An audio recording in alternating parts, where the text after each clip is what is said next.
Thank you. For Rebecca Saunders, this small bag of food is critical. Bye. She's just one of the 35,000 people in Britain helped out of food poverty by a network of charities. With a disabled husband, she can't work, and without this help, she literally can't afford to feed her 2 children. She lives in a deprived area of Leicester, surviving on just under $200 a week in state benefits. Today we've got pasta, tin of tomatoes, some fresh ham.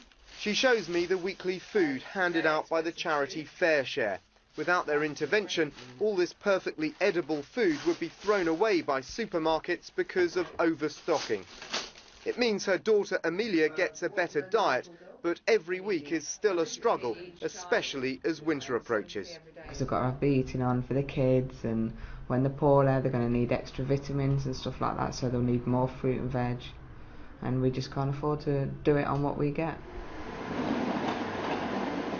At the FareShare depot in London, more surplus food donated by supermarkets is packed for distribution.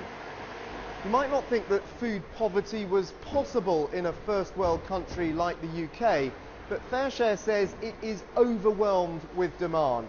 This is one of just 17 distribution centres around the country, which are set to get busier and busier as more and more people rely on food handouts simply to survive. It's a very, very real issue, and it's an issue that's getting bigger. And the principal reason it's getting bigger is because of the economic situation. More people are finding it harder to make ends meet. Roger Clark also relies on weekly food handouts in nearby Loughborough.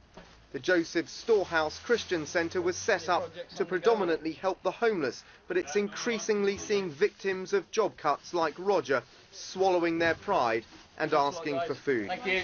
Bye.